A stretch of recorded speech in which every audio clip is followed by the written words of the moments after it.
সকালটা শুরু করলাম ১ কাপ রং চা আর বেলি এমএ চকোলেট ফন্ডিউ বিস্কিটের সাথে। এই বিস্কিটটা আমার খুবই ভালো লাগে। যেকোনো রকমের চকলেট ফ্লেভারের বিস্কিট, ক্যান্ডি অথবা যেকোনো কিছুই আমার কাছে খুবই বেশি ভালো লাগে। হালকা শীত শীত রেশ পড়েছে কিছুদিন যাবৎ।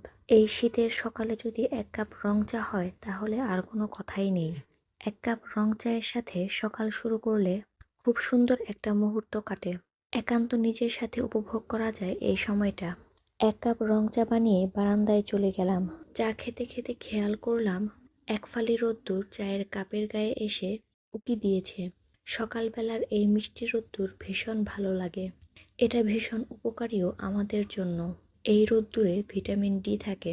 এগুলো দিয়েই আজকে আমার নাস্তা শেষ করলাম। নাস্তা শেষ করে চলে গেলাম বাহিরে ছুটির দিনে একটুখানি ঘুরে বেড়াতে।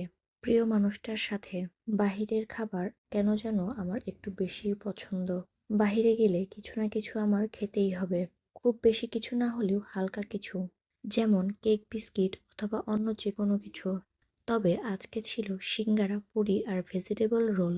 এগুলো হলে আর তো কোনো কথাই নেই। কখনো কখনো এগুলোই আমার আলাদা একরকম খুশির কারণ। বলতে গেলে এগুলো দেখলেই আমার মন ভালো হয়ে যায়। খুব বেশি কিছু লাগে না আমার মন ভালো করতে। যাই হোক, কাজ শেষে ফেরার পথে এগুলো কিনে বাসায় চলে এলাম।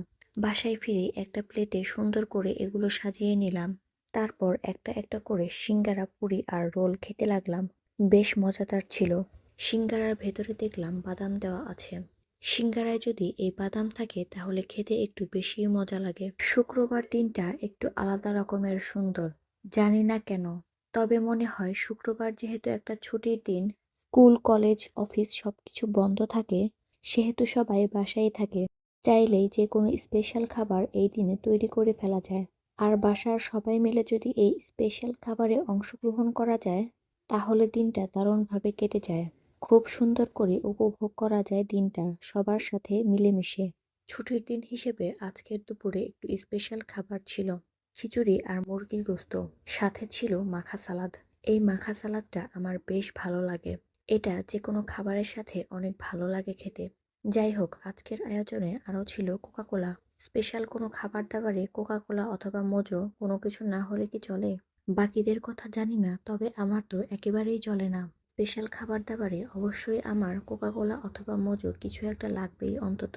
মাস্ট। দুপুরের খাবার শেষ করে কিছুক্ষণ বিশ্রাম নিলাম। বলতে গেলে একটু ঘুমিয়ে পড়েছিলাম। যাই হোক, ঘুম থেকে উঠতে উঠতে দেখলাম সন্ধ্যা নেমে গেছে। তাই ভাবলাম সন্ধ্যায় একটু নাস্তা করা যাক। আজকের সন্ধ্যার নাস্তায় ছিল নুডলস, চা, বিস্কিট, কলা আর পিঠা। তেলের পিঠা আর তালের পিঠা খেতে বেশ দারুণ ছিল। এগুলোর সাথে আজকের সন্ধ্যাটাও একেবারে জমে গিয়েছিল। নাস্তা করা শেষ করে একটু বারান্দায় গিয়ে দাঁড়ালাম সন্ধ্যা উপভোগ করতে। সন্ধ্যার আকাশটা দেখতে আমার খুবই ভালো লাগে, কারণ সন্ধ্যা হলো দিনের এক বিশেষ সময় যখন আকাশে রঙিন আভা ছড়িয়ে পড়ে এবং প্রকৃতি এক নতুন রূপ ধারণ করে। এই সময়ে দিনের ক্লান্তি কিছুটা কেটে যায় এবং শান্তির এক পরিবেশ তৈরি হয়। সন্ধ্যার বাতাসে একটা আলাদা মাধুর্য থাকে যা মনকে শান্ত করে, মনকে ভালো রাখে।